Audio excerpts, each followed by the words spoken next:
Welcome to the podcast, the Post Boys Podcast. Join Gary and Ian talking movies.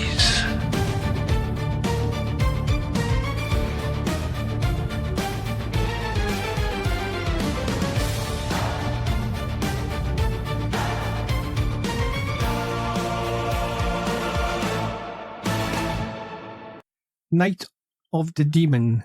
Yes, or as they say, Curse of the Demon in the USA. Yeah.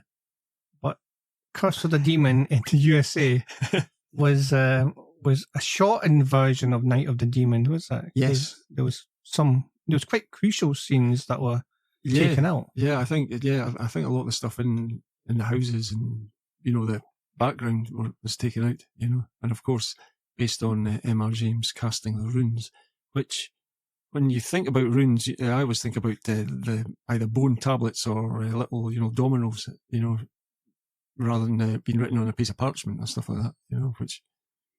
Yeah. What's your first impression or nostalgic introduction to Night of the Demon? Yeah. Well, I think, like most people, I stumbled across it on the TV. You would say it's a black and white horror. You come across it and you think, yeah, black and white horror. Set in the 50s. How scary can that be?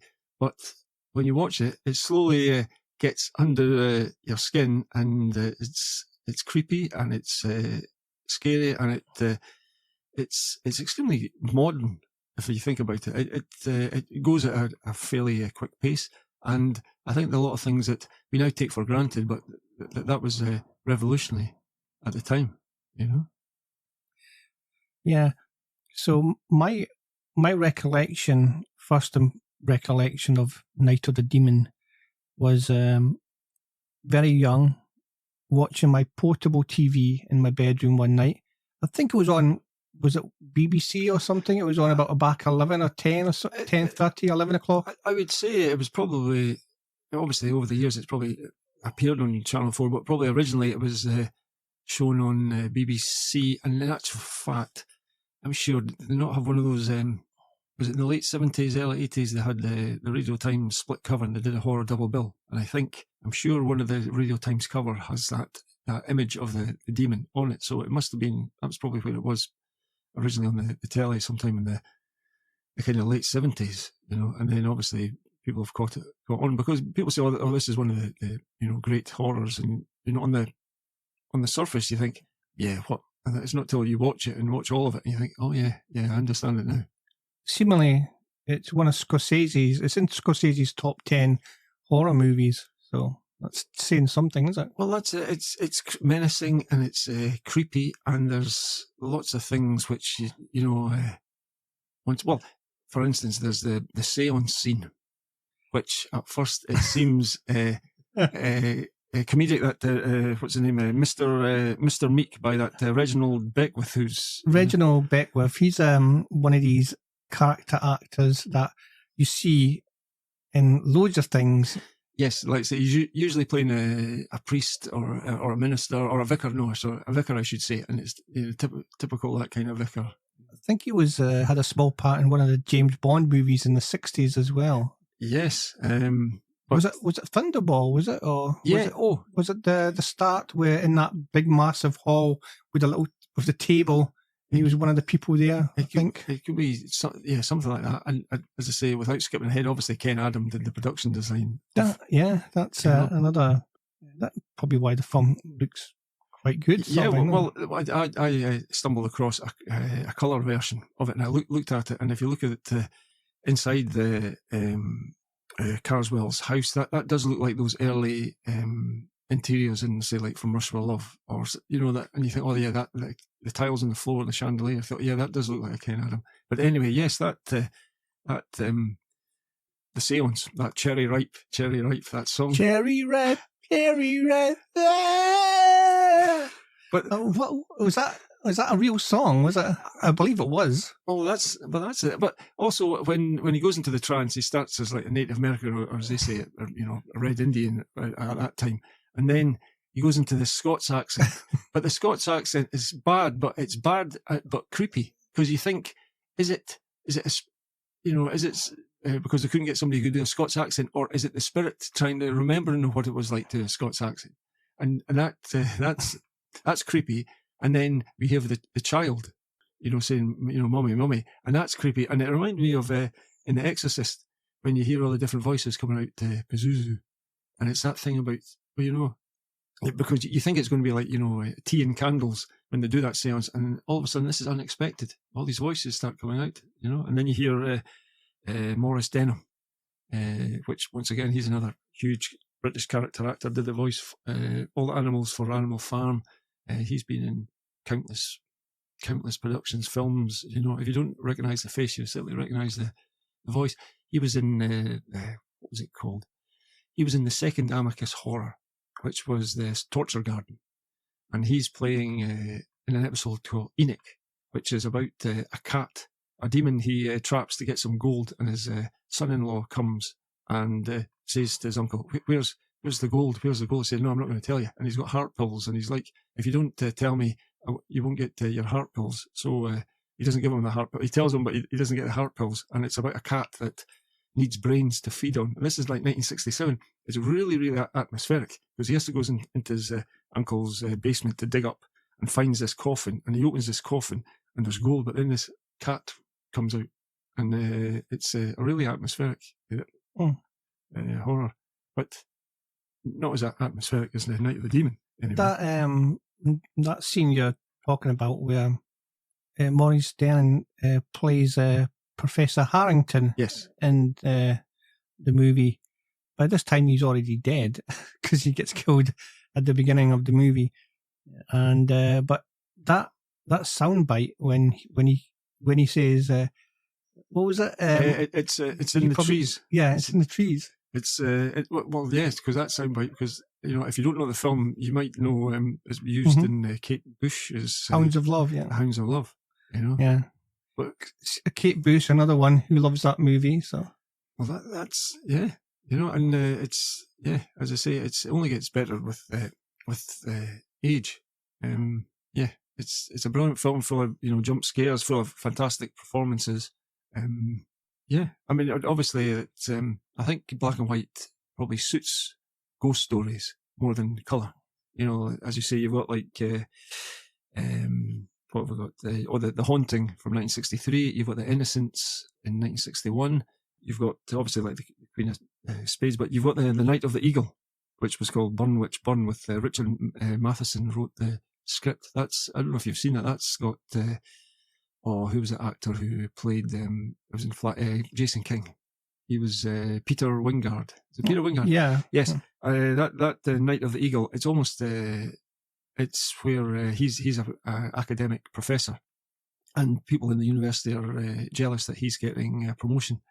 People, somebody in the university puts a witch's curse on him, but he doesn't realise that his wife is an early practicing witch as well. And the whole film is almost a bit like the Night of the Demon, trying to protect him and trying to break the curse. Obviously, there's what's the other one? Whistle Now Will Come. Another M.R. James. That was Michael Hordern.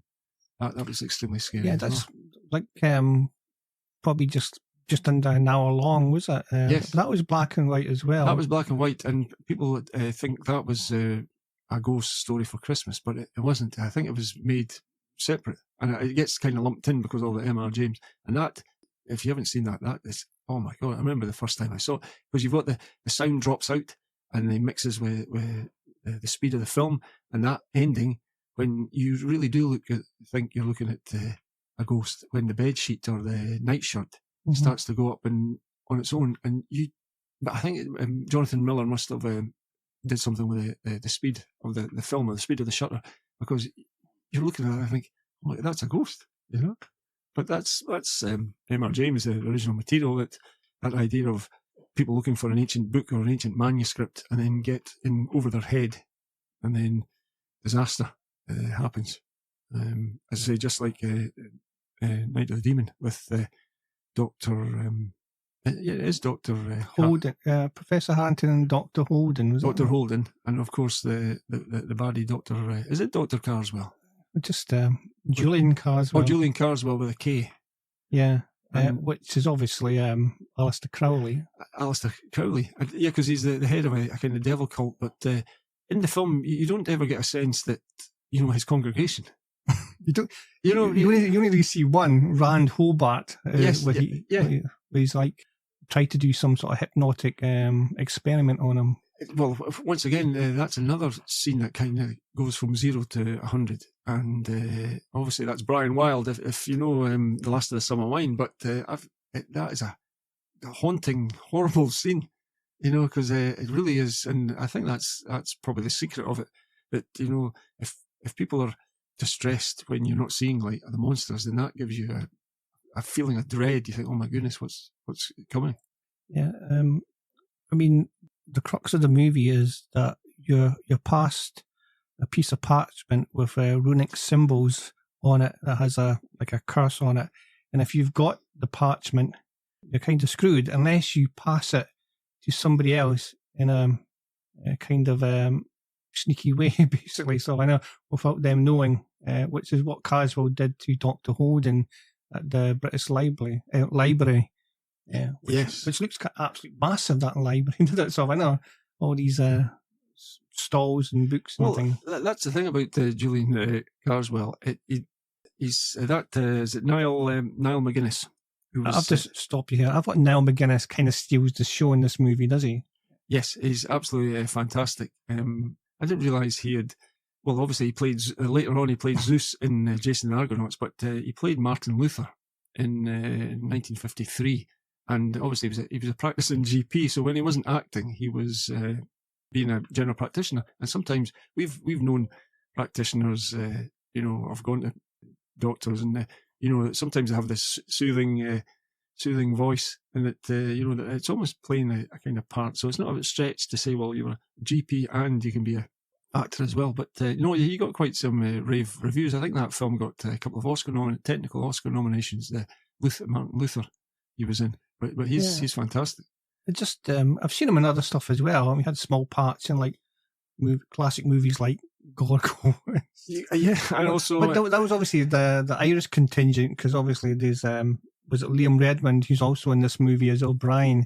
He's another Irish actor. Well, yeah, and I think he's got the face, and I don't know whether or not he's very good at it, because I think he's played. I don't know how many blind people he's played, but I know there's one film, The Street Has No Trees.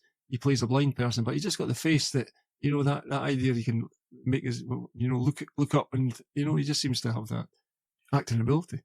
Okay, so we'll just kind of skim through the movie and see what we can remember. Yeah, although I must admit that Niall McGuiness, I always used to get him and Eric Pullman confused, because they have that kind of same look. Obviously, he was in Carry On Spying, playing, as it says in the credits, the Fat Man, and then in the Pink Panther, he plays credited called the Fat Man as well. But he was the voice of Blofeld in From Russia with Love, and Thunderball, obviously uncredited, but he had that voice. Yeah. But anyway, yes, the film. So it starts off with this opening monologue, kind of. Dun, dun, dun, dun. Yes, well, I'm basically saying that, yes, demons and witchcraft are real. You got some shots of Stonehenge. Stonehenge, which are then reused again when Dana Andrews visits. And so then there's credits, and you got this kind of bombastic music. And then cut to a scene where there's cars flying down the road at dangerous speeds in the dark country roads, and we have Professor Harrington looking a bit anxious, and he's on his way to see Julian Carswell. So do you remember that scene at the start? Yes, yeah, because obviously, he'll tell he's not the first person to say to Julian Carswell, I believe you, take the curse off me, and he says, "Do you have the parchment?" I said, "No, it burnt up." And he's so matter of fact. It's like, it's done. You only get one chance with Carswell. It's like, don't do this. And you carry on and you say, "Well, I'm sorry, it's too late now." Yeah, it was like, "Oh, I'll do whatever I can," which is absolutely nothing. No, because Harrington goes home, he parks in his garage, and then suddenly you get when there's a kind of squeaky sound, yes, kind of thing. It forebodes the I don't know whether or not it's the demon. Yeah, whether it's like a squeaky thing, or bones rattling, or there's something it sounds like milk bottle tops, but it's not. But it's like kind of bones, or maybe runes. Maybe that's what they thought. The idea of that sound was rattling. So Harrington, instead of going into his house, he goes back to his car, reverses back into electricity pole. Yes, yeah. The wires come down and he gets electrocuted. Yes, but then he sees but then there's a demon through, and this is the first time we see it, and it is disturbing, and it looks much better in black and white rather than the colour. Because at first, when I watched it first time, I couldn't get my head around what it was. It wasn't a man in a suit, and it wasn't in stop motion animation. And then not till years later that you see, I see what it is. It's like a, moved, like a, not a puppet, but it's got some sort of like a mechanism. marionette thing. Yes, yeah. There was obviously some sort of mechanism inside it that's putting smoke in its hand or smoke, but it's really, really effective.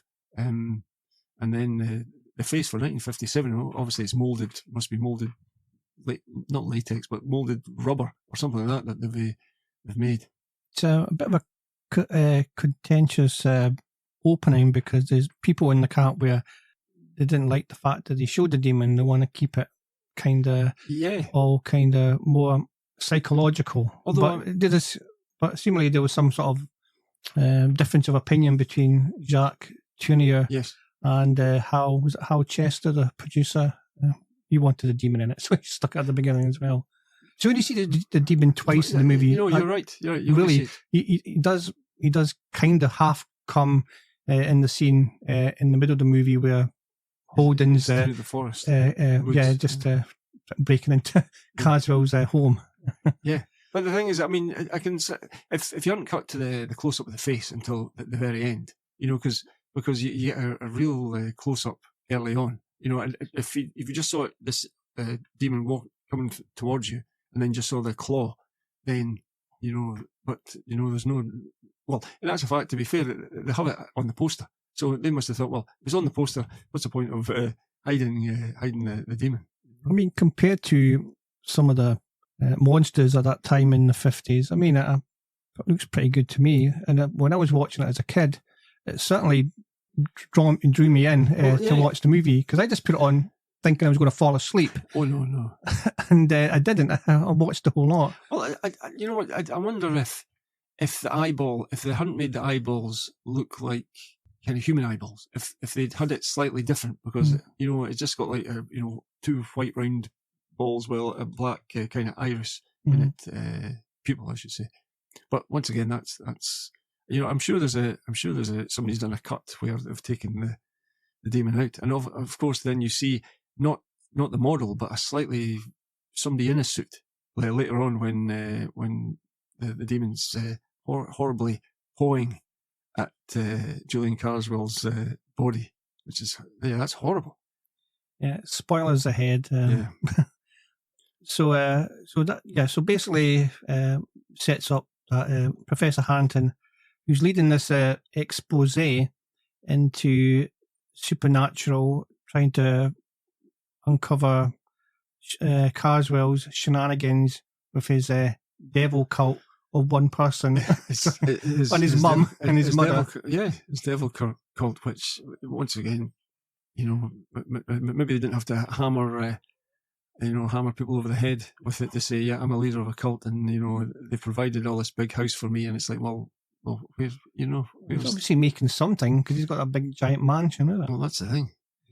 So that's Harrington over and done with, and next we cut to an aeroplane, and we see the prestigious Dr. Holden trying to sleep on a plane. On a plane, which I don't know whether or not they needed that little model shot because that model shot of the plane really looks like, it just looks like a toy. You could have went from there straight into the interior of the plane without having the little model.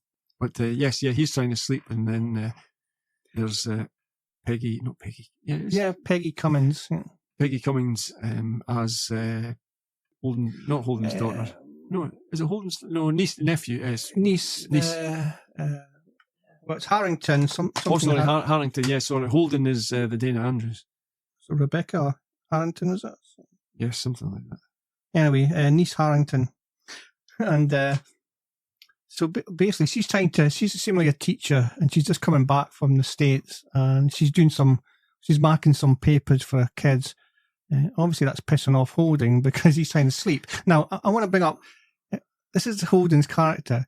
He's this super prestigious doctor, debunking super skeptic, supernatural stuff, and he's got a paper on his face as an eye shade, but he just happens to have his picture on the paper just showing upwards while he's lying there. I mean, that's saying something, is it? That's it, exactly. That's it. Yeah, he's a player. That's it. Yes, because obviously he's coming to attend the conference and meet with Harrington. Harrington, and obviously they don't know that he's met a sticky end. Joanna Harrington. Joanna Harrington. Because remember in the seance, Joanna. Yes, So basically, he gets to the airport. Yes, and he gets surrounded by two pressmen. And one of the pressmen is the actor who ends up playing the Major in Fawlty Towers. Really? Yes, and Major. Yes, but people forget that. I wish you could remember the guy's name. That he was in a film called They Made Me a Fugitive. So he was actually a wee bit of a heartthrob in the kind of 30s and 40s before. Yeah. Most people only know him as being the Major. Because he spoke totally different. When he wasn't in the Major character. Okay, I didn't know that, Ian. So I'll look out his filmography. Oh yes, it's a good one. Yeah. So then Holden gets the news, the shocking news that the person he came over the Atlantic to see, Professor Harrington, was killed tragically the night before, which is a bit of a shock. Yes. Cut to this lavish hotel room. Looks like a massive lavish hotel room, and Holden's having a shower while he's talking to his Harrington's aide and his colleagues, and Liam Redmond, who plays Professor or Dr. O'Brien or Mark O'Brien or something, who's a bit of he's not so much a skeptic. He kind of believes there's something going on, but he's an intellectual dude. Yeah, and is his Indian or Pakistani colleague? Yeah, okay. That's so basically there's a third party comes in. He's Kumar. Kumar, yeah. And he is a white man. Yes, and that's why I don't know if that actor was actually Welsh, so that's probably why his accent is Obviously, Peter Sellers was available that time. Well, that's it. But then that O'Brien has my favourite in any films like this. He's got woodcuts or prints from woodcuts to show fire demons and from ancient manuscripts. He obviously got his kids to do the pictures as well. Well, that's the thing, and obviously, because he's talking about the. Like you see, is the something demon of Baal, the blah blah blah blah blah, the Persian blah blah kind of thing. I can't remember, just paraphrasing, but yeah, there's all these ancient demons. But basically, Dr. Holden's just had a shower. He's coming out in his robe, and he's doing his hair, and he's just a lot of nonsense. So. Well, exactly. Yeah, he's more than that. Yeah. He doesn't believe any of it, and for a long time he doesn't believe any of it, Yeah. So that's quite funny because Holden's skepticism just goes way too far deep into this movie before he actually starts believing something. And that's the thing about the timings to say how, because you don't want the audience to then say, "Oh, come on," it's like the time's running out and you're still not, a believer. It's like, come on, and then it has to be something for you to then, Yeah, I believe, or enough time in the film for you to genuinely, I believe now. I'm not sure of the order of events, but he does go to the British Library to do some research. Oh, everybody loves a research scene. He gets a phone call.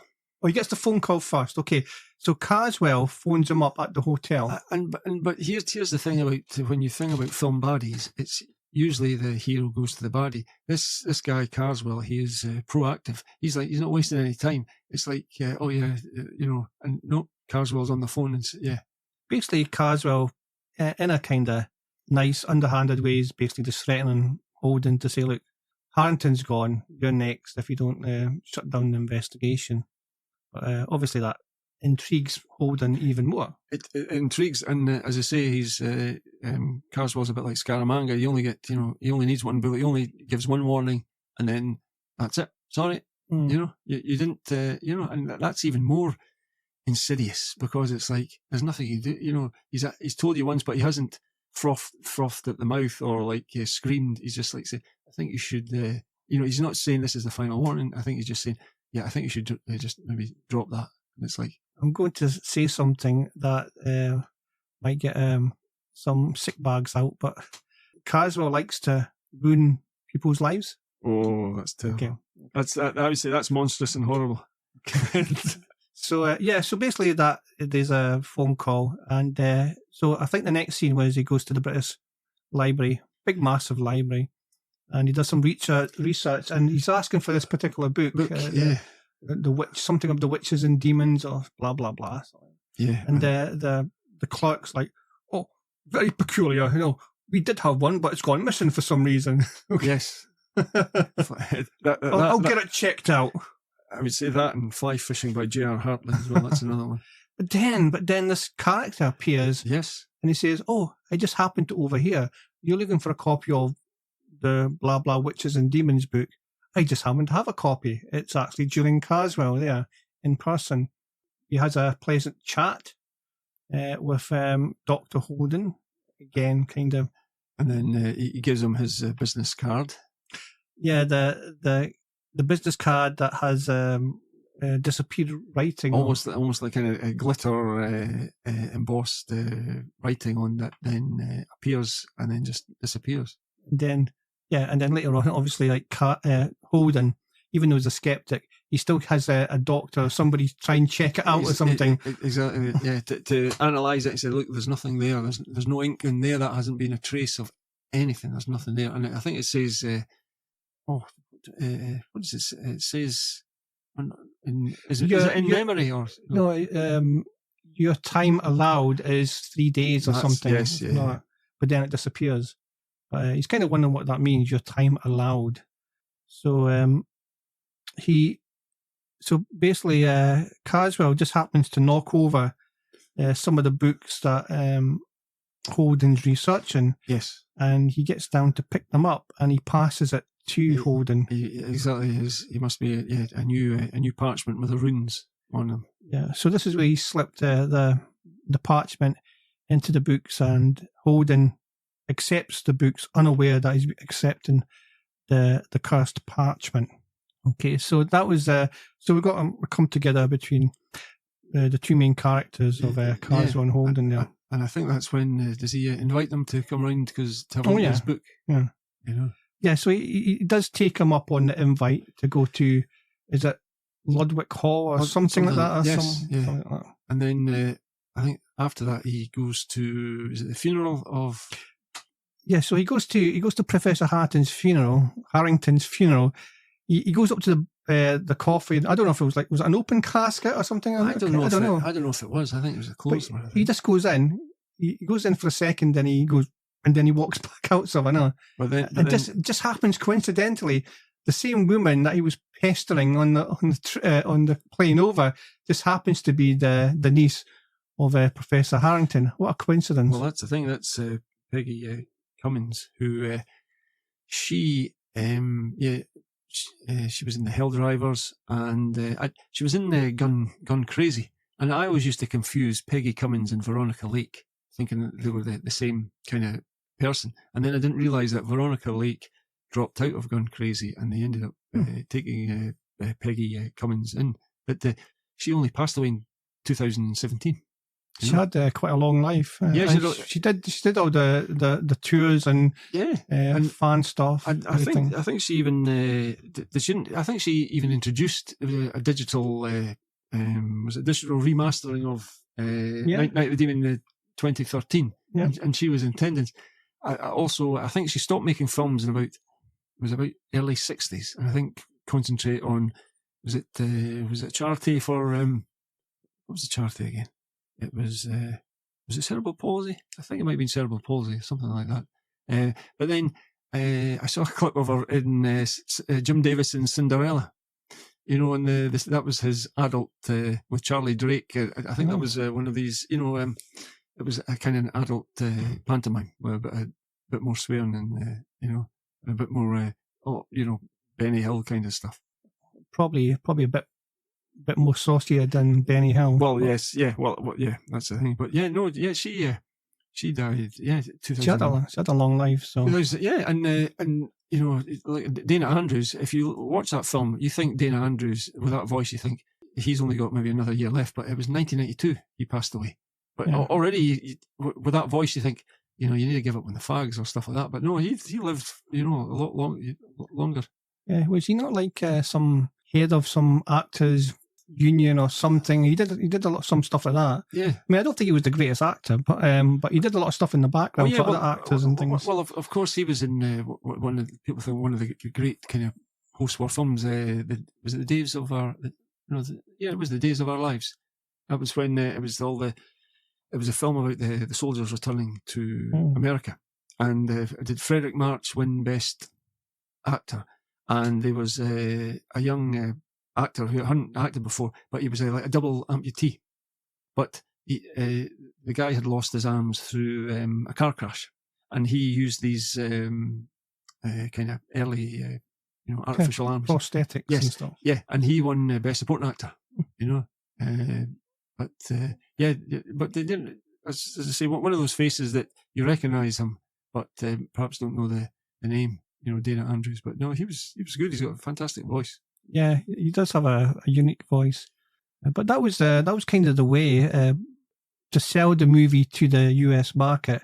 If it's like a British movie, they would bring over maybe like not an A-list, but like maybe a former A-list or former old movie legend in the past his prime. Yeah, exactly. You look at the first two Quatermass films with what was the name of the actor? Because I thought he looked a bit like Errol Flynn, but the grumpy American guy that Nigel. What's his name?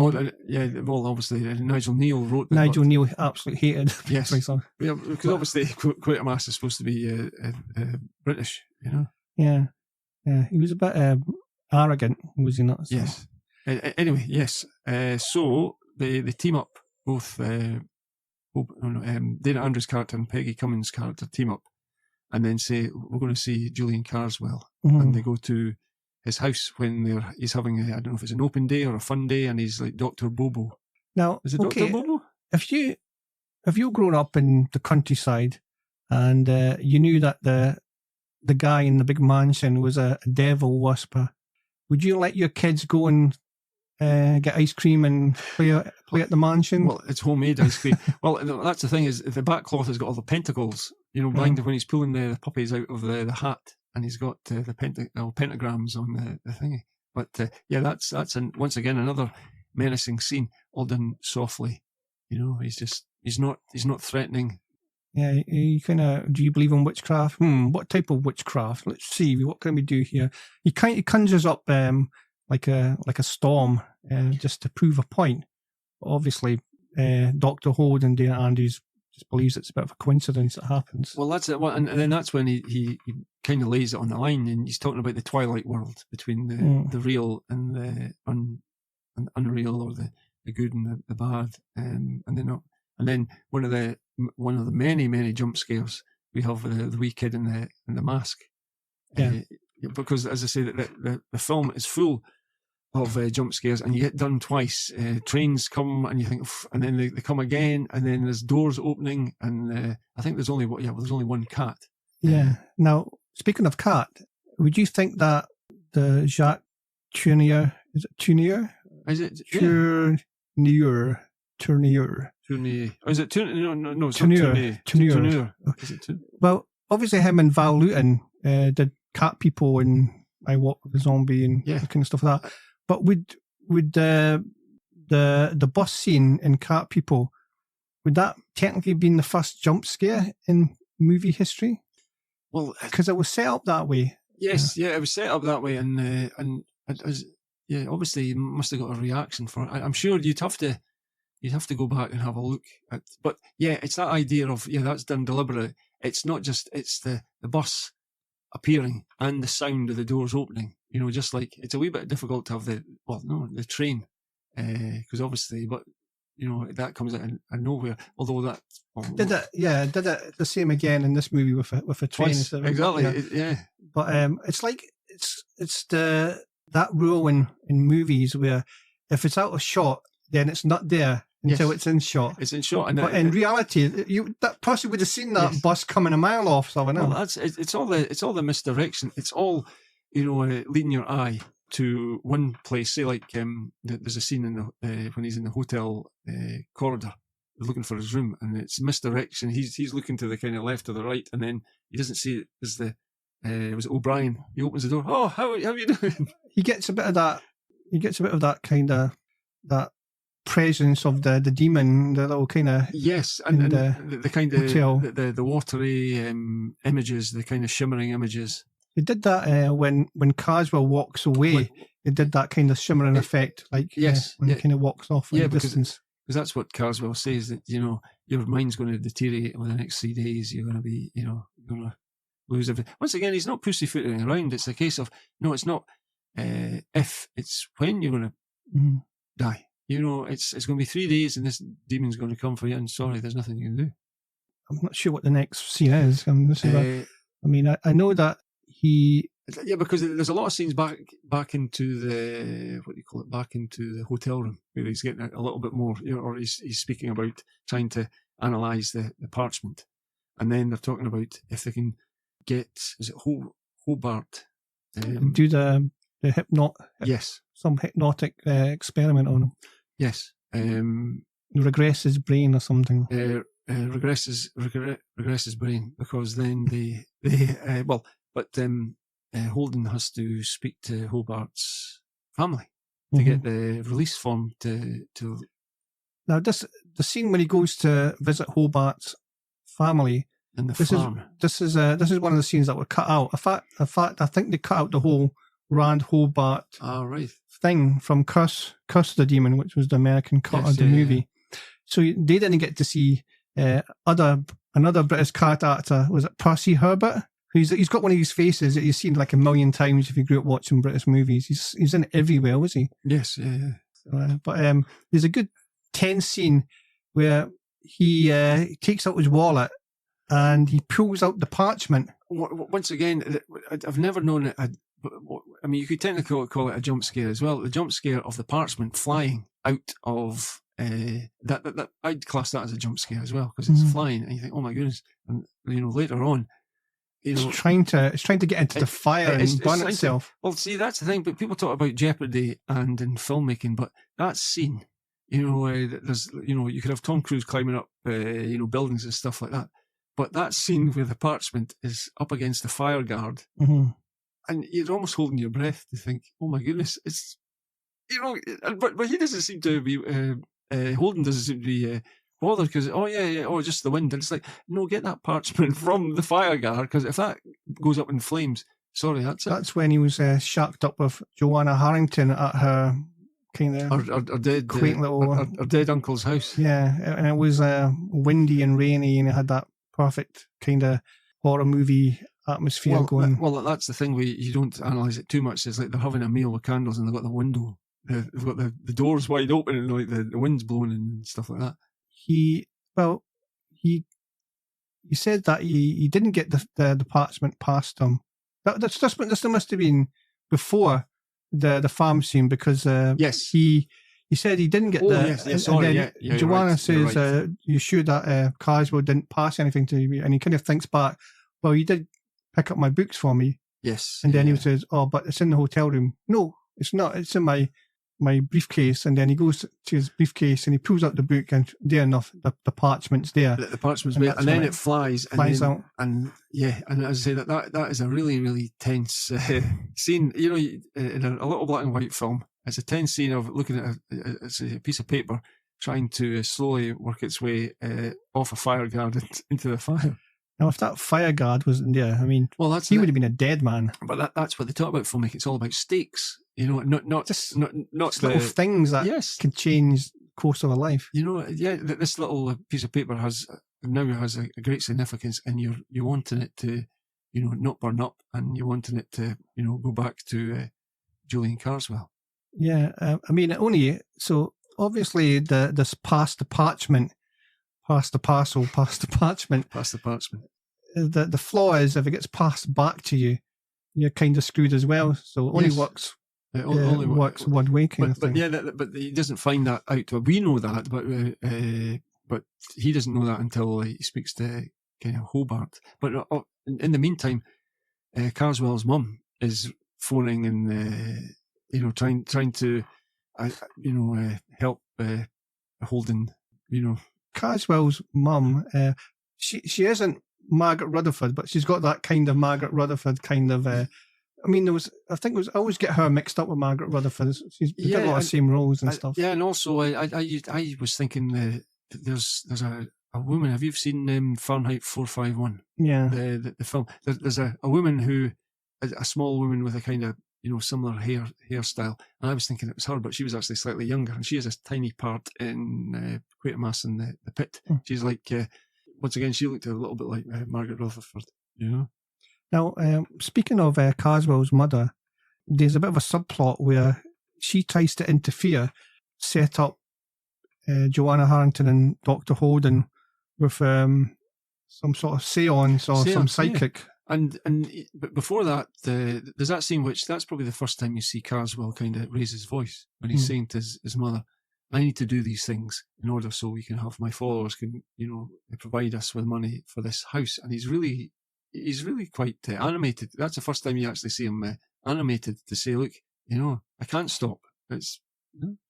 Yeah, just in terms of personality, Carswell's quite a jovial, nice guy, and he's the evil man, but he comes across as welcoming, warm, accommodating, and that's what's so frustrating and enticing. It's Holden. He's a complete prick in the movie, isn't he? He's an arrogant prick. Yeah, you actually want him, but he's so enticing. He's apologising, so yes, and you know later on when he's saying, "Oh yeah, have you got any matches? Oh yeah, I'll give you. Oh yeah, or you know, it's like if you're supposed to be the bar, you know, you almost want to be twirling your kind of moustache, but no, there's something fascinating, and you just can't take your eyes off Niall McGuinness's performance. He just likes to stay home and play games with his mother. So. Yeah, see, that's the thing, you know, to think, well, he's doing all these things, but what is the end apart from having a large house? You know, it's like that. I suppose you don't need to have all the backstory filled in, but you know, he's a devil worshipper, a devil cult, and he's doing this to get money, and he's doing this to intimidate his kind of followers. But you know, it's not like he's sitting there, on a throne or stuff like that. He's just, unless he just spends time reading, and that's all he wants to do. You think all those kids that turned up at his Bobo the Clown party were the kids of his cult followers, maybe? Well, unless it's one of these ones where, it's like a charity thing, I do this because I don't think it's from a children's home or anything like that. I think it's just, He made it like, you kind of reminisce that he used to play a clown earlier in his life. Oh, yes, he was a stage. That was his character, Bobo the Clown. Yeah, Bobo the Clown. But clowns are kind of scary as well, I mean. Well, I think it's the thing about the clowns was I think it's when a clown smiles, I think it's because how quickly that kind of the painted smile can drop, and all of a sudden you can have something that seems quite cheery, but if the face drops, that's why kids can, I suppose, get a bit frightened. But I think it's been kind of I don't mean blown out of proportion. I think some of it is more suggestive that, clowns are scary. It's like, well, clowns were scary, yes, but not to the extent that, people talk about it now as a real phobia. Whether or not more people talk about it and more people have a phobia of clowns because more people are talking about it, or whether or not that was always the case, I've got like phobia of scary looking dolls. Yeah. I think they're probably get some sort of scary looking dolls. Yeah, that's true. Have you seen that film with Robert Shaw in it? And it's got no, it's not Mia Farrow. It's who was the actress who was married to Clint Eastwood? She's in that film. Sandra Locke. Sandra Locke. That is one of the scariest. Early on, that's one of the scariest films I've seen, because she's got all these dolls in this house, and she talks about, I think she had lost her brother or something, and the camera pans across the room, and you see doll after doll after doll, and then you see a kind of large, almost not quite a life-size doll, with some sort of gauze over its face, and it's quite obviously an actor, but it's not mentioned at all, and you can almost see it move, and that sends the hairs on the back of your neck. Oh, what was that film called? Yeah, it was Robert Shaw and Sandra Locke, and it's got a twist ending. But that's a good film as well. But that's got dolls, because she collects dolls. I think that's a shorthand. Now, if somebody collects dolls, it's either a shorthand for being creepy or not. Yeah. Although the last thing before the clowns, that seems to now be a subgenre of kind of horror. It's like, the psycho clowns. You see them, with which never used to be the case. Maybe a wee bit like what's that from? The Terrifier. Oh, Art the Clown, or yes, yeah, or that seems to have been a subgenre. Could it be linked to maybe John Wayne Gacy playing a clown? Yeah, well? you know what? I wouldn't be surprised that there's something along that, and then you've got Tim Curry with It, and I think, but also sometimes people say, clowns are scary, and it's what about like maybe they're not scary. But Sid Haig's clown in, was it that horror? Was it American Horror? That thing it used to. There's like a different season. It's called American History. No, not American History. Is it? What was it called? I've only watched the first 3 seasons of it, but it's like American something, blah blah, and then in the next season is American something. Yes, blah, blah. It's set in different places. There's asylum. Yeah. I can't remember, but usually they just kind of recycle the same actors in each season as different characters. They kind of, I think it's was it the American actress that was in Rob Roy with Liam Neeson? What's the name? One. Oh yes. She won the 2 Oscars. Jessica Lange. Jessica Lange. Yeah. She has a recurring role in these. Thing. But like Sid Haig just looks like a nightmare anyway. But he doesn't have to be dressed up as a clown. But see, that's the thing. I think that the Carswell clown, that's okay when you see it's human. I think when you put the white on it, or the face is so disguised that it's then becomes maybe that's probably where people have the fear, because then you can't read the face, or it's a clown mask. Maybe that's probably scary, a clown mask. So I think we're about that seance scene. Yes, yeah. So this is quite. I mean, some people might say it's quite comical. Well, it starts comical because you think it's where it's going to go. You think it's going to. You think it's going to go. Hello, are you there? And you think it's. But then they dub the voices. Yeah. And they've got, it's Mr. McGregor, or he's always says, it's like, and it's actually quite good that it's a bad Scots accent. Canny weather we have here, and all this kind of shit. Yeah, and you don't know if the voice has been slowed down or manipulated, or the person who is doing it isn't a very good Scotsman, and it's like, that's starting to get creepy. And then they do the child, and that tips you over, and you think, yeah, we're in... Hi, I'm Frederica. It is scary. So it's like all these spirits trying to get to a soundbite. To Mr. Meek. Yeah, Mr. Meek, the vessel. But then Dana Andrews is, that's a lot of rubbish. And he just gets up and thinks, I had enough of this. And people say, look, you can't just wake a medium. It's like, I've had enough of this rubbish. I think, like, in terms of, like, really impactful seance scenes, probably one of the best, I think, in my opinion, was the seance scene in The Changeling. Yes, The Changeling, or people talk about, was it Don't Look Now as well? Yeah. You know, I think there's that thing where it has to be. She looked, the woman, the blind woman, she looks kind of freaky. Because she obviously contacts and stuff like that. But that's these things have to be handled, correctly. That it doesn't become either too comical or it needs the right just to send a chill. Oh, this is something. And sometimes you can do that by a different voice or stuff like that. Yeah, and then the last voice is Professor Harrington, and that's the soundbite that Kate Bush uses at the beginning of the Hounds of Love. Yes, because I think Hobart says it's in that the as woods. well. It's coming. It's in the woods, or it's in the trees, or it's in the trees. It's coming. Yeah, yeah. But you actually never heard him say it at the start, but he says it during the séance. But you think because that's Maurice Denham's voice. Yes. But you would think Holden would recognise the voice as well, because similarly they're so old muckers going back decades and stuff. Well, that's the case. But also, was it before that's the scene where Holden's diary pages have been torn out? Yeah, I'm not sure in the order of things where that was, but so basically the precursor was Harrington's diary had his pages ripped out, and the last day was the day he died. And then he says that he's going to die on, was it the 28th or something? 28th, yeah. And basically somebody had taken hold of Holden's diary and basically just ripped out of the pages after the 28th. But he kind of says, that's kind of psychological, because you're going to think you're going to die and you might make yourself scared and jump in front of a truck and kill yourself anyway. So, but that's the thing. But also the way it's almost like haphazardly. It's like that doesn't look supernatural. It just looks as if somebody's torn the page. It's not like they've been singed. It's not like anything.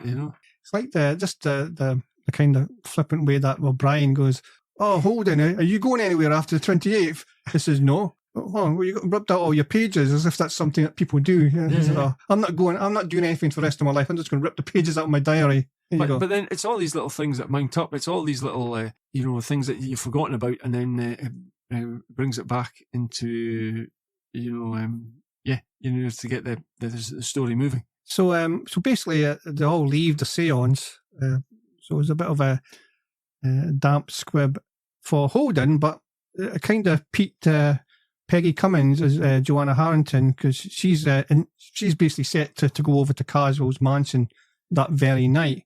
Now, Carswell suddenly appears outside the door and basically just grabs his mother and says, "Get in the car." Get in the car, because they want to see if he's got a book to translate what the runes on the parchment say. So Holden accompanies. Basically, Joanna says she's going to go herself, but this obviously the male chauvinistic way of the 50s, you can't have that happening because women can't do anything themselves, so have to have the man there.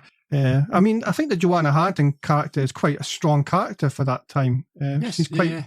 She pushes back on Holden and kind of sets him in his way on a few occasions. On a few occasions, but then he's more interested and said, have dinner with me. Yeah. Okay. He is a bit of a player. So. Yeah, he's a bit of a player. Okay, and so this is probably one of my best scenes in the movie, is where Holden they drive up to his the gates of the manor. It's Ludlow Manor or something. I can't remember. It's the middle of the night. It's probably the early hours of the morning, and Holden says, "You wait here. I'm going to go." So he's kind of rummaging about he climbs over the wall, rummages about through the woods on his way there. And was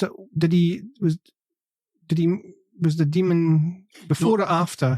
After, because he goes there and he sees the ivy and he sees a window open, so he climbs up, gets in the window, and then he's working his way downstairs, and then you see a door open, and then you kind of, not quite a jump scare, but you see the hand on the banister a couple of times. Dun, dun, dun. It's like a hand. Dun, dun, dun. It's like you could have a hand one scene and then a foot the next scene. Yeah. And some other limb the next scene. So he's working his way down into the library. That's definitely Jacques Tourneur and Val Lewton. They did this all the time. Well, that's the thing, and also it's just a disembodied kind of hand, almost like a claw. You don't see that. You just see the hand like there, and the hand But which, once again, it's this menace, this, it's something's coming to get you. So this kind of looks like the precursor of a Mel Brooks gag or something. Well, that's the thing. Then he works his way downstairs into the kind of library area. He sees this, his kind of, it looks like an old school jotter, where once again the pages have been ripped out of those the book. But then he sees the cat, and then the cat, Carswell's cat, and then the cat kind of transmogrifies into a leopard or a jaguar or something like that. Yeah, it was like some big black cat. And then, as I say, it attacks him, and then suits cut, and then that's when Carswell comes in as if.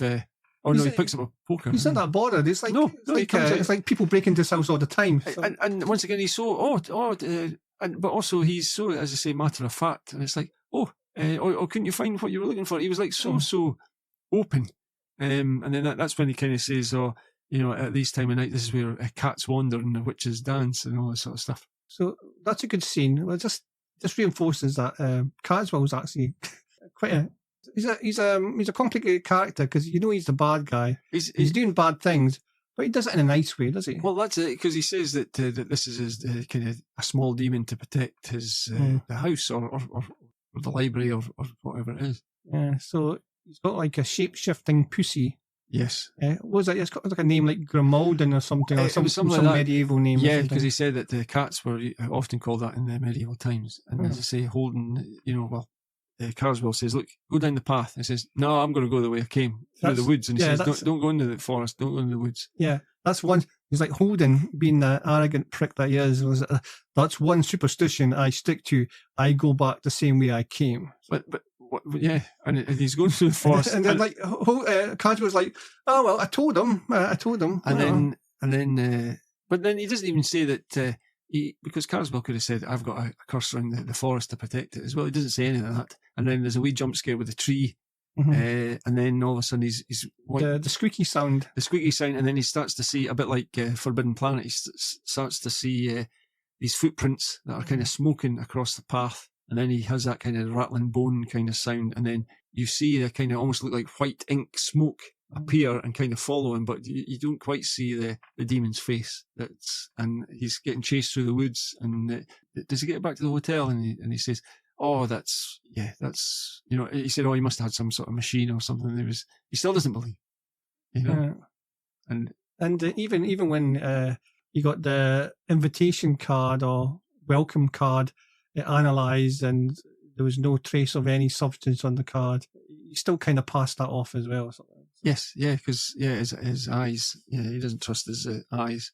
So then that's where they kind of regroup, and then that's when they're going to go. Well, they regroup, and Holden seems to be right. Yeah, we'll just do the conference as normally. So we'll get Hobart, the person who he's been in some sort of catatonic state since he's been accused of murder, but I think what happened with Rand Hobart was he got past the parchment, but he worked out that if he could pass it on to somebody else, yes, the curse is lifted off him, and it's basically moved over to that other person. So, and that's kind of like what's the foreshadowing? Yes, what's going to happen? So that's what when he goes to the Hobart farm, and he's saying, it was his brother he killed, and it was like. But because you're never quite sure why his brother handed it to him. Yeah. So obviously some brother. So basically, I'm not having it. You can have it. So. But then so they get Hobart, and then Dr. O'Brien asks him some questions, and then what was the kind of stuck some drugs in him? There was something. Was it sodium? No, was it sodium pentothal? And then it was amphetamine. Was the second one. It was like some sort of cocktail. So that's kind of like a truth drug sort of thing. You see that in spy movies and stuff. The sodium pentothal, and then gives him the amphetamine to perk him up, make him. And as I say, he snaps. As I say, he tears about the kind of hall. He's screaming. When Holden pulls out, he's okay up until when Holden pulls out the parchment.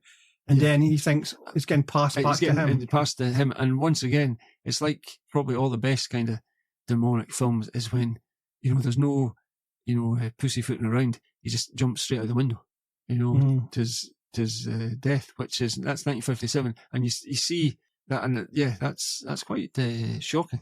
Yeah. I wonder, because that's one of the scenes that was cut from the Curse American version, because like they say, they cut out the whole sub story in that. Because if you cut all that out, it then becomes quite insular, because it's just, at least the American cut was only like 82 minutes or something.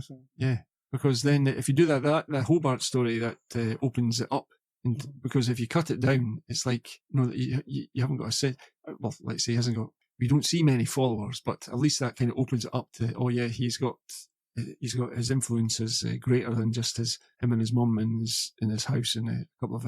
So I'm not remember sure what was said, but is that when Holden kind of clicks that if he was to pass the parchment back to the person who gave it to you, that reverses the curse. Yes, and in the meantime, Joanna. Yeah, she's in her car, and then you just see this shadowy figure at the car, and then it cuts back to Holden, and then it's the Indian doctor, Kumar. Dr. Kumar. He says, "Oh, you still believe or not?" And he's trying to find out where Carswell is, and he says, "Oh no, Mrs. Carswell phoned again. Once again, it's like that Deus Machina. She just phones just in the nick of time so he can go to the station because Julian Carswell is going on some journey. Don't know why. He just decided to go in the train station. So Dana Andrews' character Holden, he makes a dash to get into the station. But in the meantime, before that, he speaks to the police to say, look, he's put Holden's put Carswell's put a curse on me, and it's like, or the curse killed Joanna's uncle. Mm-hmm. So obviously Carswell's doing a runner trying to split, so basically the demon could take care of Holden. Yes, but obviously Holden. And Holden gets onto the train and the police are there, and but then he finds the compartment, and it's not entirely clear why Carswell has the Peggy Cummins character under his spell. With him, whether it's company, whether it's insurance, I think it's probably like some orgy thing or something. But then that scene when Dana Andrews, it's a good scene. It's a good back and forth there, isn't it? It's a good back and forth because it's a power play, and you see Carswell squirm. Yeah. And every time Holden tries to offer him something, he thinks either the parchment's in a cigarette paper or it's in a book, and he's like, no, that's not mine. That's not. No, you can't. He doesn't want to touch anything, and he says it's too late, and then all of a sudden he says no. He forcibly restrains him, and the Dana Andrews character says, "No, you're going to stay here until this whatever this demon's going to come." And he says, "No, I'm not. No, I'm getting off this train." And Joanna's like in a trance or something. In a trance, which then he brings her out, and he's once again, he's the baddie, but he's been kind and considerate. And when Dana Andrews says, "Have you got matches?" "Oh yeah, of course." And it's like, why would you?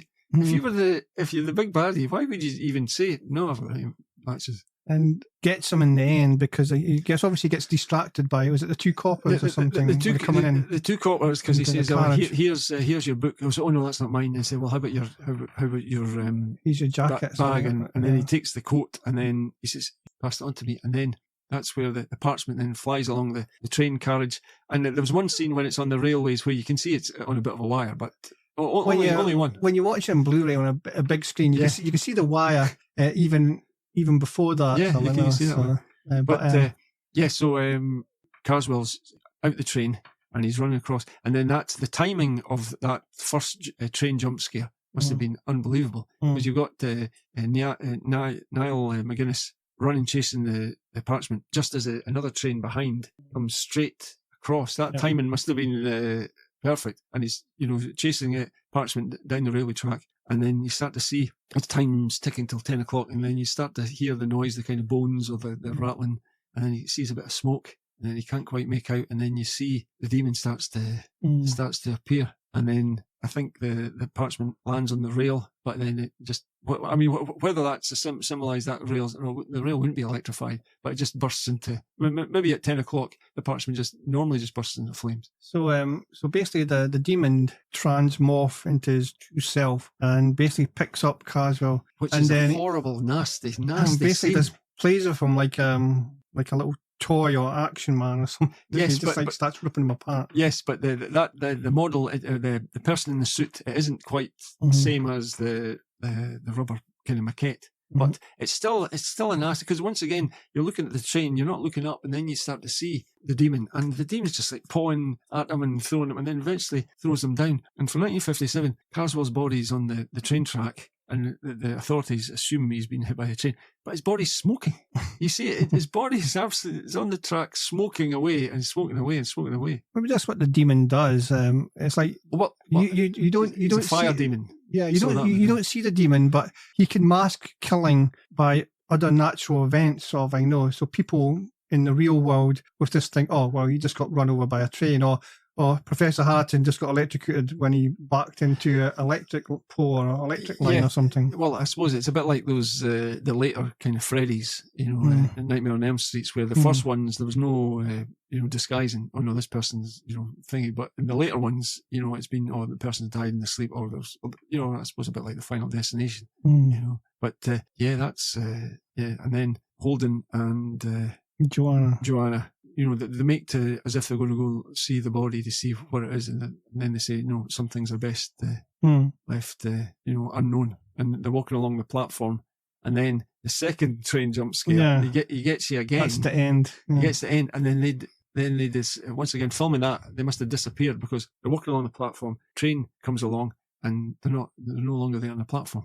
So they must have said, right. So that idea, that supernatural element of it, And that's Night of the Demon from 1957. That's Night of the Demon, and I think in the 60s they made a TV version of Casting the Runes, which I think they've lost, a lot of the episodes. But they made one in 1978, 79, ITV version with Jan Francis, and she was playing the kind of the Holden kind of character. But in that episode, in that series, she is working on a supernatural debunking TV series. And you've got Ian Cuthbertson is the Carswell character. It's good casting, yeah.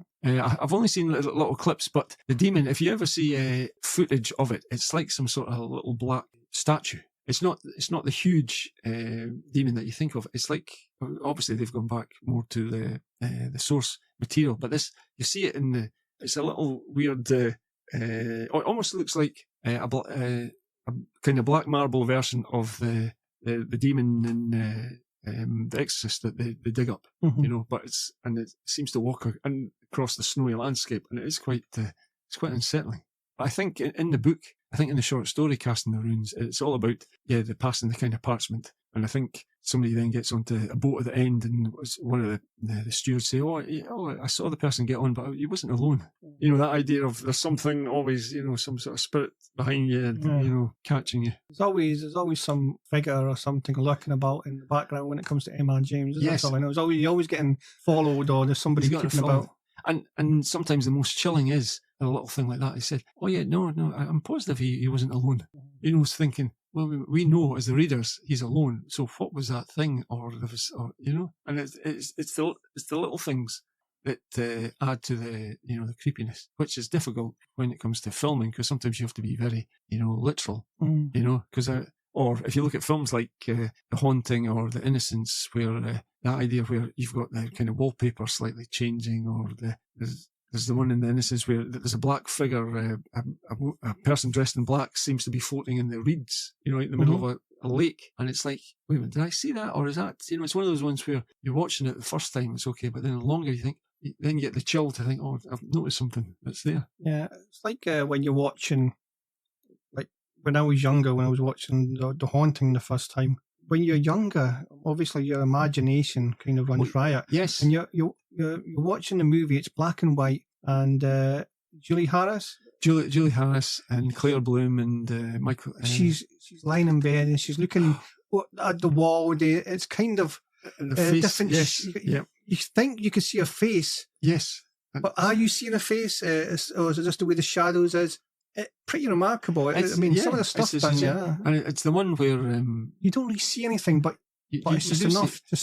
Yeah, an idea of it was the scene, probably the kind of famous scene when Julie Harris says, "Oh, give me your hand." Holding, she's holding her hand and says, "Oh, you're squeezing so tight."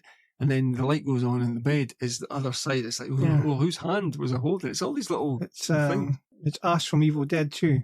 I think that's probably like thinking about back to that. So yeah, well, that's it. And obviously the haunter was that. Like, was it the redneck couple? Was it, yes. You got Bobby Joe? It's like, was it just about you holding my hand? Stop holding my hand too tight, honey. I ain't holding your hand. It says, It was like Ash's hand. They chainsawed off like 20 minutes before. Well, that's yeah. And like I said before, I think the black and white lends itself to those stories. I like the black and white, particularly when was it Robert Wise direct The Haunting? It's in that kind of widescreen, and he wanted to film it in black and white. Yeah, because I think sometimes you think, well, black and white's kind of safe, and colours horrible. I think the other black and white horror people mention, not horror, ghost story, is it The Uninvited with Ray Milland? Yeah, that's another favourite of mine. I've got that on Criterion, but it's who was there's a young girl in that who had a pretty tragic life, and she died quite young. She was like the main girl in that. She was like the girl from the town, not the one with Ray Milland when they go to the house. But I can't remember her name. But she basically she was very young. She got into addiction at a very early age, and kind of sabotaged her career. And then just a little bit later, she was involved in a drink driving where the people she killed somebody in the other car. Oh dear. And she couldn't live with the guilt, and she committed suicide. Oh my goodness. Very tragic. And you watched The Uninvited. She's beautiful. I mean, she's absolutely stunningly beautiful, and it's just tragic to see. She had the world at her feet. Well, see, she was going to be a big star. Well, see, that's the thing that if you're watching enough films and you see certain faces, and you think, well, how come I've not seen them in other films? In the 60s or the 70s or whatever, and then you realise, some people have, through whether it's addiction or through illness that have, they've passed away, or people have just couldn't get the parts and they've just, kind of like Judy Garland. I mean, she got addicted at a young age as well. Yeah, well, but yeah, I suppose hindsight's a great thing. Like if people are telling you, you need to do this in order to get ahead. It's like I think I'm not sure if it was Judy Garland or the other girl from The Uninvited, but she suffered from stress and anxiety. Oh, right. And she needed to drink to get over that, and she couldn't function without doing that, and then obviously it became a problem. Yeah, that's the thing, isn't it? That once you have to have some way to manage that anxiety, but it's a slippery slope, or to like a short fix. And then that short fix becomes longer and longer and longer, and then that affects the work, which then people don't want to work with you, and it's a sad thing, but also it happens all the time. But probably back then it was even worse in the the 40s to the 50s. I've got another black and white one from similar period. There was a movie called City of the Dead with Christopher Lee. Right, is that an Italian one? Is it? No, well I've got it on disc, but it's a British movie, and I think it is Milton Subotsky. Right, yeah, from the Amicus. Amicus, but this is before Amicus was Amicus, so you could say this was the first Amicus movie before it was Amicus, sort of, I know. But it's from 1960. It has Christopher Lee in it, but he's only got a small part. But it was shot in Britain, but it's set in America. In New England, or kind of Salem, New England, yes, kind of thing. And basically what it is Christopher Lee's this teacher, and this blonde girl. I think half the cast, pretty much all the cast were all Brits putting on really bad American accents. And the blonde girl is called Nan Barlow. So it keeps remember something like Coronation Street. And she's doing this thesis on witchcraft or something, and then Christopher Lee's like, oh well, you should go back to the town where I was born, something Selwyn, the witch that was burned at the stake. All right. She said, you should go there. She goes off there by herself and leaves her boyfriend and her brother. And she books into this hotel, which is looks like something of a Hammer horror movie, basically. I mean, it's got all the trappings and style and stuff, but it's black and white as well. Black and white. And it's brilliantly shot as well. It's absolutely brilliantly shot, and it's got so much smoke in it.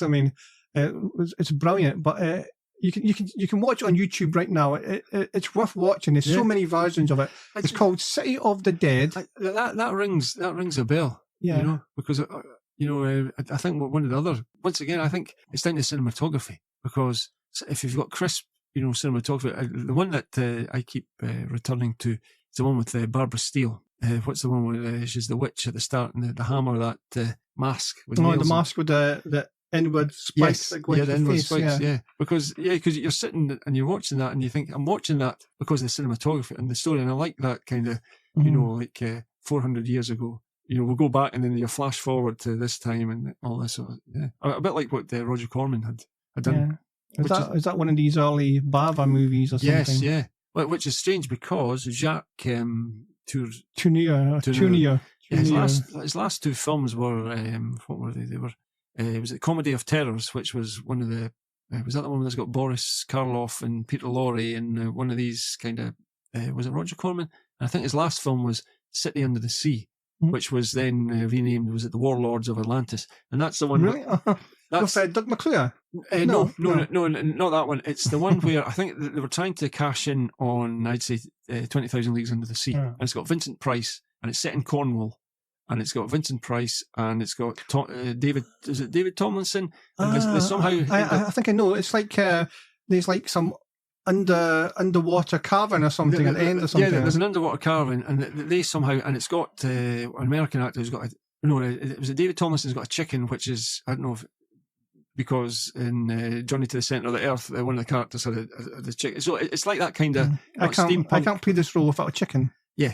Well, so that they end up down there, and that's the one I've seen it, but I can't remember much. That's where Vincent Price, you can leave it and live, for hundreds of years, but you can't leave because you'll get, ancient. So I think there's a woman there, and I think the woman resembles his ex-true love. And I think they get their power from like an underwater kind of volcano thing, which they're trying to, and it blows up. And I think that was his last. That was his last film. But a lot of these directors ended up working in television, stuff like that. So if you're looking at your filmography, but then you're looking at maybe directed, an episode of The Twilight Zone or whatever. I don't think he did, but that kind of anthology television. Yeah, I watched a movie the other night. Now I thought it was going to be one of these anthology things. But it was called, it's not Crucible of Terror, but it's Crucible of Horror. Yes, yeah. Well, with Michael Gough. Michael Gough, yeah. And I think, is that the one it also has another name called, is it The Body? It's something like that. The Corpse. The Corpse, that's it. That is, I mean, I liked it. It was, it's strange, and it's just very, very weird and incestual and fucked up. Well, funnily enough, I think that is just coming out. That's been re-released. I think so, yeah. That's coming out. And I think it's one of these ones where there's a lot of DVDs that are coming up and it says presented by Hammer. So the Hammer haven't produced them, but I don't know whether or not it's the Hammer people are helping with the cleaning up or the digitizing or whatever, because they're not Hammer films. But like these Hammer boxes or limited editions, they're expensive as hell, aren't they? They're quite expensive. Yeah, that's the thing. I mean, they haven't really got into the main catalogue of titles yet. They're just nitpicking here and there. Yeah, I've got about 20 years ago, roughly about 20 years ago, they brought out they re-released a lot of the DVD DVDs. box set. And then they brought that big box set, which it was like kind 20... of black with red, and it's got a cross on it. It's got a cross on it, and I've got that one. And that's the one where some of the later ones, like Straight On Till Morning, with Rita Tushingham. That's a good one, although basically like a Peter Pan story, but I think they should have... I think I had like She and... Is it one of these? It was like the kind of like the... The Viking... Was it the Viking Queens and the Land of the White Rhino? Or is it... There was a couple kind of... Yeah. The kind of Stone Age kind of... Stone Age ones. And I don't know if it had was it the Lost Continent, but that's a strange. Have you ever seen the Lost Continent? I'm That's a trying. strange one. I've seen it years ago, but I'm trying to get a decent copy of it. So I know it's kind of a. Yeah, because you look at that and you think that just looks like Return of the Jedi, because they've got this. He opens the trap door and there's this seaweed weed with teeth on the bottom of the shit, and it's like, yeah. But yeah, that's the thing about the Hammer horror, because obviously it's strange. The thing about the Hammer films is they made loads of Frankenstein, load of vampire Dracula films. But here's the thing: they made 4 mummy films, but only 1 werewolf. And that goes to show it's only... That wasn't to be the Oliver Reed one, would it? Yeah, that was the only one they made. And it's like... And there wasn't much werewolf in it. There wasn't much werewolf. Although, technically, you could say the film, The Reptile, is a kind of were film. Where, the actress who was in Blake 7, she's cursed to be like transform into a reptile. And has to. I think she bites. Is that the one she stays upstairs or something? Yeah, she stays upstairs, and the ends spoilers is that she's. I think she's killed by a cold draft, which says, "Oh, it's cold," and she just keels over. I think she bites John Laurie, and he kind of turns. His skin turns black, and he foams at the mouth because Because I was trying to think of. I've watched a few Hammer movies lately. I got a couple. I think I was watching Lust for a Vampire. Seen that one? Yeah, those 3. This is like going into. This is when they lost half the money from American markets, and they're trying to do it alone. And they were like scars of Dracula, and they were just. The budgets were really cut down, and they were even the map paintings just looked like. Oh no, those later ones, particularly the scar, just looks like it's just looks like it's just done in a studio. Mm-hmm. Yeah, they're terrible. And then they tried the co-production. Was it the Golden? Was it Dracula and the Golden Vampires? The Legend of the 7 Golden Vampires or something. And then I read it because there's a great book, and it lists all and it goes into detail about all the abandoned projects. Because what they used to do is just announce there's going to be a film called Nessie, or there's going to be a film called was it Zeppelin versus Pterodactyls or something? And it was going to be a sequel to the Legend of 7 Golden Vampires, but it was going to be set in India. Mm-hmm. Which would have been with Peter Cushing again, and it would have been interesting. Didn't that go on location? Well, no. Well, I mean, they joined up with was it the Shaw Brothers to do the? Oh yeah, well, And I think they were going to do a similar thing, but in India, which would have been interesting. And the one people always talk about is was it Captain Kronos? Yeah, I like Carla Monroe. Yes, and that's Brian Clemens. He wrote that, and that's what people are saying that Avengers Clemens. Yes, but what people think is he didn't create the Avengers, but Brian Clemens under his kind of scripts were what people assume is what the Avengers is. I mean, he wrote a script called it was The Tarnished Heroes, and that came out in 1961, and basically it's a Dirty Dozen. Dirty Dozen came out in 1967, and I think the book, based on the book of the Dirty Dozen, comes out in, I don't know, is it 63, 64? But Brian Clemens writes a script, and it's a film. Is it about 61? And that's more or less it is. There's a guy who they need to blow up a bridge, and the major says, "Look, I can't give you any." Dynamite? Well, I can't give you any soldiers. Oh, soldiers. But he's just started the movie transporting these 6 deserters and strict unruly, and he says, "Okay." So he then recruits all these prisoners to say, "Right, we're going to blow up a bridge," and it's more or less just the Dirty Dozen. And Brian Clemens was not straight on to morning. It was And Soon the Darkness. That was one with it's got Pamela Franklin and Frank Spencer's wife. Michelle Detrice. Detrice, yeah. But see, you know what? I've got a story to tell with that movie, because I remember when I was really young, I stayed up late one night. You come across it, and what is this? I watched this. Now, at the time, because I was so young and stupid, I thought that was like some foreign movie I was watching. Yeah. Because they speak French and there's no subtitles for the French speaking. It's only just the main characters that are speaking English, and most of it's all in French. But it's one of these weird early 70s movies that kind of like Don't Look Now. It's got that kind of... And it comes out of nowhere. And feel. Once again, the thing I think lets it down is the jaunty theme music. I think if they'd had more of a, an ominous or a bit like a kind, almost like a kind of, like a kind of Blood and Satan's Claw, that kind of, folky music. That was the Lieutenant, but they've got this kind of, is it a song or is it upbeat, which then kind of kills the mood, because the film itself is brilliant. It just needs that kind of, know. But it's, I think it got remade recently. Yeah. Went into a crap movie, so. But I really, really like that. And it's just, you're kind of guessing what's happening right to the end. So you think you know what's happening, but you don't, and then you find out. So I know. Oh yeah. It's a bit like all those films. There was a film with Leslie Ann Down and Susie Kendall called Assault. And that. I watched that on YouTube just the other day. It's a British movie, and it's set in like a girls' school or something. A girls' school, and the girls walk across the woods, and they're attacked. But somebody's saying, "Oh, there's some sort of demon or some," but it's not quite 100% made clear. Because it's like the perpetrator's face it's lit by a red thing, but it's I think they think they've seen a demon or something. Yes, but it's, and was a kind of a recognisable character actor playing a copper in Assault? Because I think I recognised somebody in there. Oh yes, well, and that's a fact. Was it James Cosmo? Yes, James. Very, James very, Cosmo. very young James Cosmo. Yes, yeah. The script is good, and also one of the actors who plays the Doctor, as spoilers, is the actor who is it Anthony, who ended up becoming the Master in the Peter Davison Doctor. Okay, that's but he hasn't got his beard, so he doesn't look like the Master from the Doctor Who, from the 80s Doctor Who. Yeah, I quite like that one as well.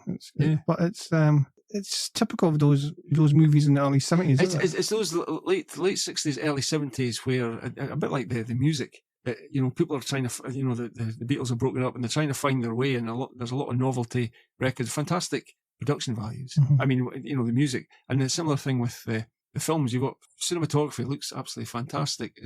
And you've got these weird little films. There's one called, is it not The Crazies? It's something with, what's the one? Yeah, there's one called, is it not Terrified? Was that Susie Kendall, or was that, who was in The Straw Dogs? Not Susie Kendall. Susan George. Susan George. There's one called, what was Susan George? Susan George plays a babysitter, and it's a lot of these ones all seem to get put into the mix, as I say, that kind of, early 70s stuff where, people are trying to find their way, away from like the vampires and trying to, Do you think just kind of coincided with the changing of the X certificate in 1970 when they moved it from a 16 to an 18, and then they gave people more freedom in the British and with the X certificate, so it's they can obviously stretch it from a 16 to an 18X.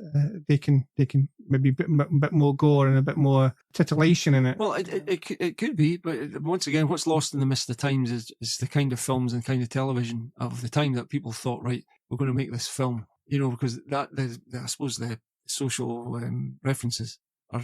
Mm-hmm. And the social references are kind of gone, so all you're left with are these strange films. You think, well, why did this film suddenly appear? Is it because of the change of the certificate, or is it because they've been getting more television US dramas on the terrestrial TVs, BBC and ITV, that they thought, all right, let's have a kind of cash in, because that's an interesting thing about the film industry in the UK in the early 70s, because it seemed to be only film versions of sitcoms or on the buses and on the buses. Blessed His House. Alf Garnett, Blessed His House, and then going into the sex comedies, which was a kind of confessions and confessions. Even Carry On. One of the Carry On movies was quite saucy, even for like a Carry On movie. Well, they had to kind of up their game, and when it had like a dating site or something. Oh yeah, there was breasts in it, basically real breasts in it. There was Carry On Loving. Carry On Loving. I think that was the one that was kind of a bit. Well, no, I think that was. Was it Carry On Emmanuel? Carry On. There was two, because usually the certificate in the UK was A and then I think Carry On England and Carry On Emmanuel, and I don't know if Carry On Behind. But maybe it's definitely Carry On England. Is that the one with Kenneth Connor in it? Kenneth Connor, and they were double A. Certificate, but which meant that I don't know if that means like a 12A as it would have been, but a lot of these certificates, because they had Mm. a scene where that's Carry On England's the one set in the Second World War. A mixed anti-aircraft, and a lot of somebody says, I want everybody to come out, shirtless or whatever, and all the females come out with, without any clothes on, and a lot of that stuff just doesn't sit well with the carry-ons. It's all about suggestion, and when you see flesh, or when you see it, just doesn't. Yeah, there's something not quite right, something seedy about it. Do you remember a British movie in the 70s called Virgin Soldiers? Virgin Soldiers, yes, yeah. And it had a character called Juicy Lucy. Yeah, and then there was the sequel, Stand Up Virgin Soldiers. I never got that far. Yeah, Robin. There's an interesting. No, Robin Asquith, was it? Yeah, Robin Asquith was in the second one. Did he die when the 80s happened? Because he was in everything in the 70s, and then he just disappeared off the face of the earth. Well, yeah. Well, once again, you made I only know him from the 70s. Yeah. I can't remember him in anything from the 80s. It was just he was in everything in the 70s. I think in the 80s, once again, I don't know whether or not these guys ended up touring. Going a film, stage tours. But he was in the Bottle Boys, which I think Jim Davison turned down. That was an ITV sitcom about the milkmen. In actual fact, and he now lives in, was it Gozo? He now lives in Malta. And on a sidebar, my brother for my 50th got me, I think, a cameo message from Robin Asquith. He clicked on it, and because it was delayed, my brother got it for free. And he was just talking about working with Sid James, during the Bless This House film. Because obviously, was it Robin Stewart who played his son in the TV series, wanted to do something else, so he didn't come for the film version. But Sally Gleason was there, and Porridge, another TV Porridge. film. Yeah, that was late 79. Whatever happened to the Likely Lads? That one. See, it's really hard to get. Are You Being Served? Which then came, it's just the same, but they're in Spain, which is just, it's a bit like Carry On Abroad. But it's really difficult to get a good, I mean, one of the good ones is Dad's Army, the film. Although it kind of retreads, obviously it's probably people who haven't watched the TV series, because it just retreads the first bit. It has its moments, Back to Robin. Yes, Robin. I've got a movie called Tower of Evil. And I think it was called something like Snake Island or Snape Island. Snape, yeah. But it's known to us as Tower of Evil, and it's about this lighthouse. And at the beginning, Robin Asquith's in it, playing an American with a really bad American accent. Oh my God! Yeah. So they've obviously got these Brits to come in and play Americans, and they're putting on this really bad accent. Well, he was in that film Horror Hospital, which he's like. Is that Michael Gough as well? Michael Gough again. So he's trying to be. He's like a rock star, and he needs to go to like what do you call it? Like a health farm, stuff like that. Yeah. But that thing about the American, that was it, City of the Dead. At least with the Hammer films, they acknowledge when they set a film in, say, Canada. Mm-hmm. Was it Never Take Sweets from Strangers? There's a few that are set in Canada, and there's the one I always get confused. It's the one that's got Sean Connery. And it's not a Hammer film, but it's set in Canada, where the wee boy gets locked in the safe. Sean Connery? Yeah, is it Time Lock or something like that? And he plays he's just a Scots accent, but it's set in Canada. And that was one of his early ones, Yeah, I was watching like Black Christmas, which was set in Canada as well, by Bob Clark. Well, that's a deeply disturbing film. But what they used to do as Americans is obviously film in Canada because it was cheaper, there's tax breaks. But they would put maybe 2 or 3 American actors in it and just fill the rest of the cast with Canadian actors, basically, and that's what they did.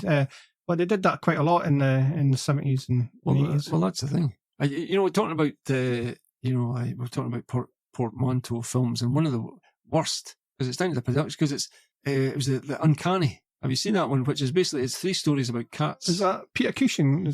Cushing, and it's got is it Susan Penhaligon, and it's all about for some reason it's like it's 3 stories connected with like cats. I don't know if cats are trying to take over the world. But was a movie called Uncanny or something in the 80s about No, I'm getting confused. But there was a movie in the late 80s about like killer cats or something, or killer pussy cats or something. Well, no, I think it was 3 stories, and it was all called The Uncanny for some reason, and it was all filmed in Canada, passing itself off as other places. And see that a good portmanteau horror, you want different productions, and but when it's there's nothing worse than watching one and it's like, I don't think this is going to get any better. It's almost like the same tone. It's the same.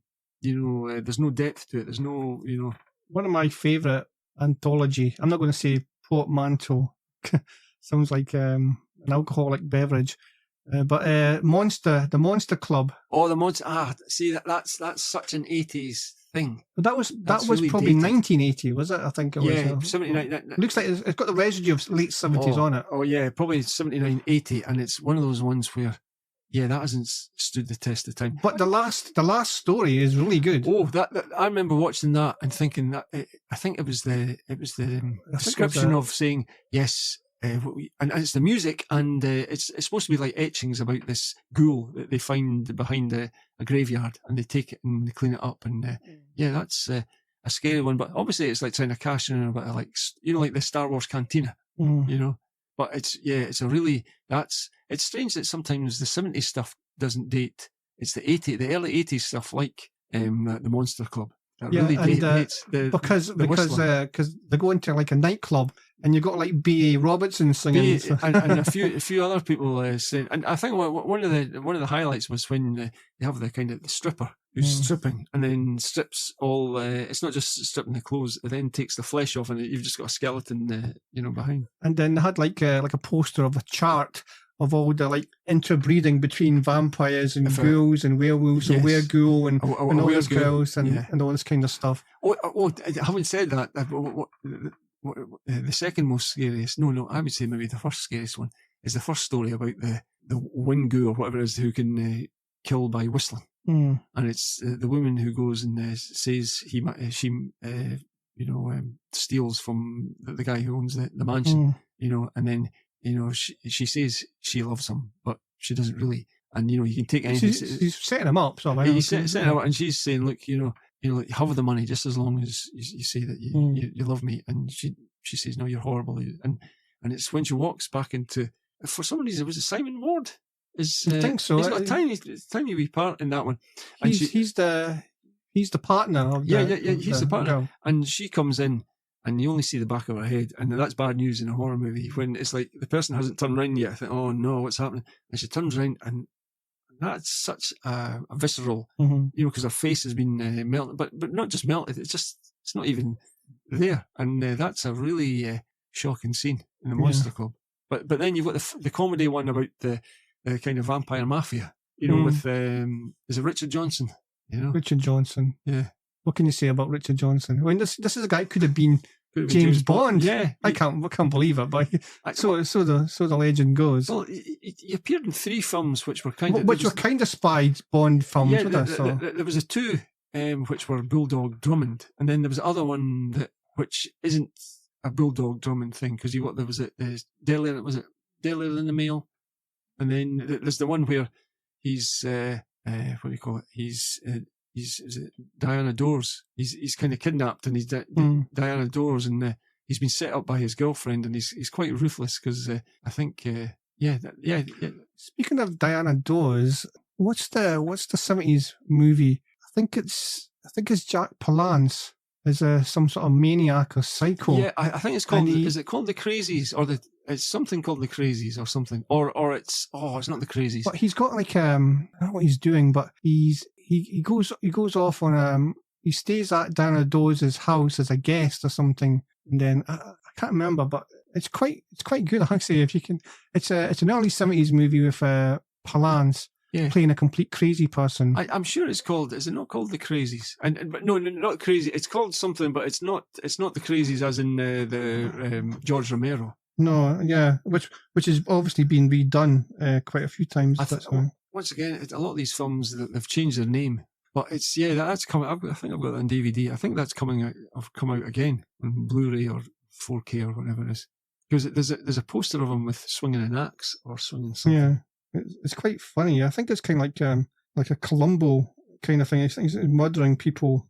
Well, there's that, and there's another one that's got Sinead Cusack in it, and he's running a pub with James Booth, but I don't know if that's the same. No, I don't think that is. Just having a look at see, because I haven't got the right glasses on.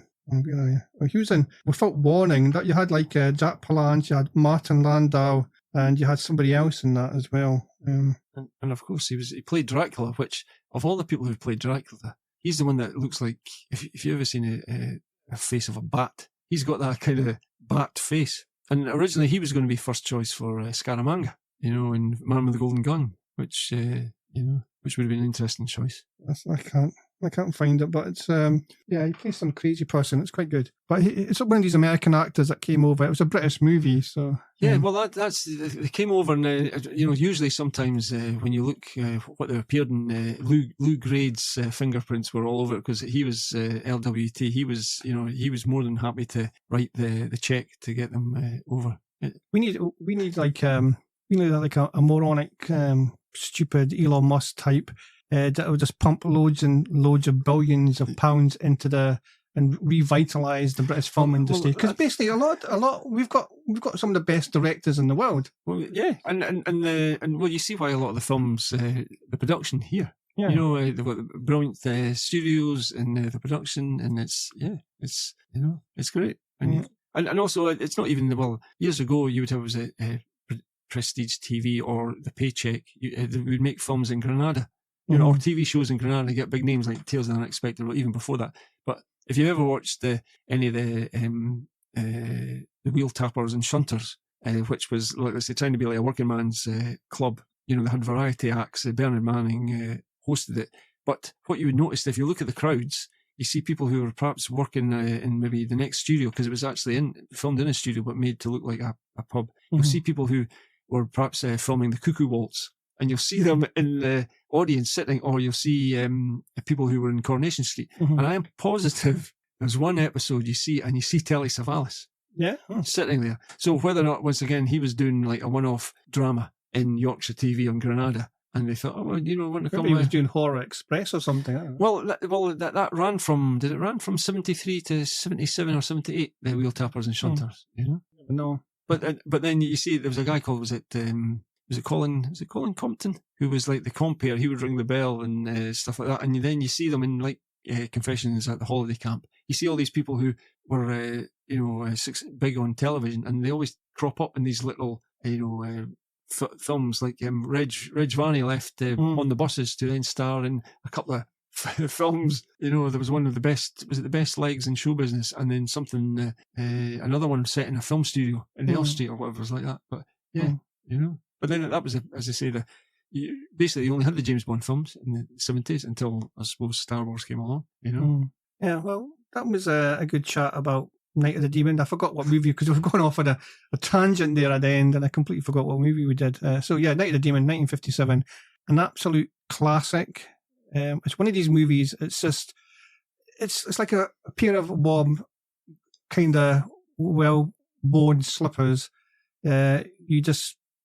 You want to put it on at night, on a dark, stormy night, and then just drift to sleep with it in the background. It's one of these type of movies. Yes, I just love it. But don't be surprised. There'll be some scenes that you think, oh my goodness, And it's interesting because around at that time it would be about flying saucers, and this stands out because it's not about flying saucers. It's not about radioactive spiders or ants. It's about, as I say, space probe Taurus. Space probe Taurus. Yeah, it's about runes, and it's about ancient black magic, and it's about the Twilight world. Definitely. Well, thank you again for joining me this month, talking about another one of our favourite movies.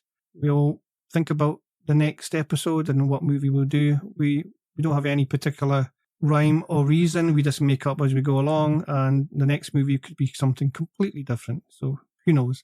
But we'll see you next month. Bye. Bye. Movie.